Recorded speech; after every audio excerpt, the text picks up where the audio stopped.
Hi, I'm Tracy, And I'm Scott. and we wanted to do a short video about what we learned when we were on our transatlantic cruise last April. Yes, we had a lot of friends and family ask us what our experience was like and tips we'd have for them and things we learned. So we just thought we'd do a short video in case anybody else out there is interested. So, one of the things that we wanted to talk first about is the weather. Not knowing how to determine what the weather would be in the middle of the Atlantic Ocean made it a little difficult to pack. What we found out was that in April, crossing from Florida over to Spain, that the weather for us was in the high 60s. Yeah, maybe low 70s a couple of days. But the air was cold. So in order to feel a little warm, you had to be out on one of the decks getting some sun. Well, that was in our case because we had a balcony cabin on the Port side. And we had shade the entire way across. So the air was cold. It was too cool to sit out on the balcony, so we had to go up on some of the main decks in order to get the sun. The sun was nice and warm, and it was beautiful sitting out there at that time, but we just couldn't use our balcony because we were on the shady side of the ship. We did not know that when we booked. No. So if you're choosing going from America to Europe and you want sun, go to the starboard side. The other thing that we thought of, we were prepared for, was 7 days of free time. So when you get on the boat in Florida, you don't stop for 7 days. And so I came prepared with 2 books and finished both of those and had to find another book on board.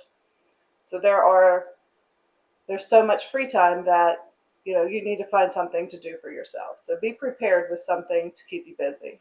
Mm-hmm. There is entertainment and they have the usual games and everything to kill some time, but even that would probably get boring after a while. Luckily, we both enjoy just sitting on the outside on the decks, watching the ocean, watching dolphins, whatever. So it didn't bother us as much as we thought it might. We actually enjoyed the 6 days at sea or 7 days. We got to know in the areas that we frequented, we got to know those crew members, and we also got to know a few of the passengers very well because we spent so much time, a lot of downtime. We spent so much time with them. So that was really nice to just get to know them a little more personal, on a more personal basis. Yes, and the crew members, because you're there so much, you don't even have to ask. They'll have your drinks ready, food, whatever you want. They know what you're going to want, so it's there. It's so much easier or enjoyable. Let's put it that way. Also, the ship we were on, so I don't know all ships. You'll have to check into whatever ship you're looking at. But the ship that we were on had some good movies that we could watch without having to pay any extra for. So that was a good thing. Friends of ours did a lot of movie watching, but we didn't do so much of that. But there is that option. Yes. Yes, and one day we went, or actually a couple of days, we went to the stage and we saw a documentary on sea turtles once. It was very interesting, and we saw stuff about the Ferraris and Lamborghinis, and so they do have stuff on there to keep you entertained. You have to look for it. One of the things that we were not at all prepared for was the loss of time between Florida and we went to Barcelona. So there's a 6-hour time difference. So basically, every day of the cruise, starting like the second day, we were losing an hour. And it just seemed worse than if we had just been on a flight and gotten there and dealt with the time change rather than dealing with it on a daily basis.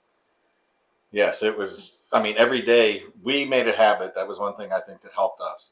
Is we made a habit every day of getting up and walking, 2 miles? Right around at least. So you got tired, so you're ready to go to sleep because you only had a 23-hour day. Yeah, your internal clock is so screwed up. You need to go to bed and go to sleep, and that helped. Yeah.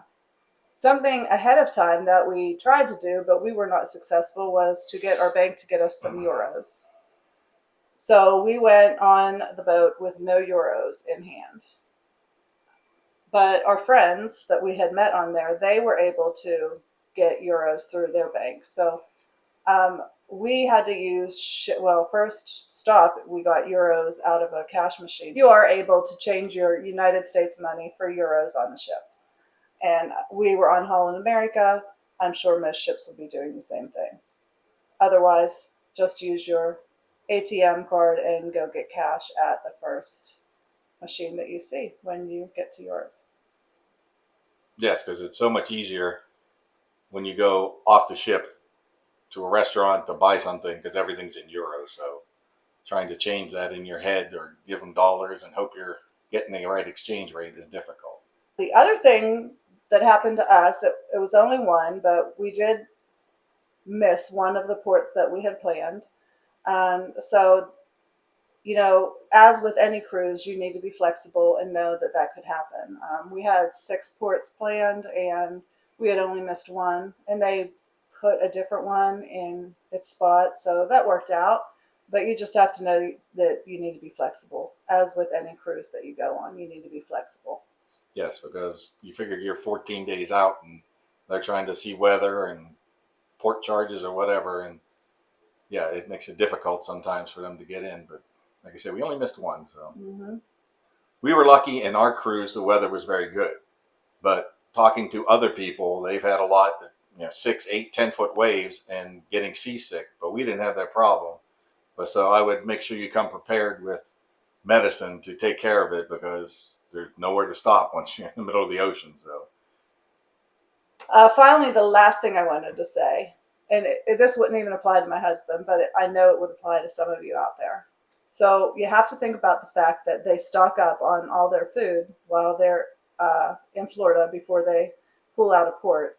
And by day 6 or 5 or 6, those bananas were not looking so wonderful because they put them into a very cold refrigerator or maybe even a freezer. So they started coming out very brown and mushy. So luckily I had grabbed a few on the first day and kept them in our room. And so they weren't as bad. So my advice to you is if you like to have a banana a day, go ahead and grab those, put them somewhere safe in your cabin so that they don't end up frozen and brown. So I hope in your planning that you're able to use some of our tips as you plan, choose a room, and feel free to ask us any questions by commenting below. And until the next time, I'm Tracy. And I'm Scott. And we will be back with you when we know what's next. Bye.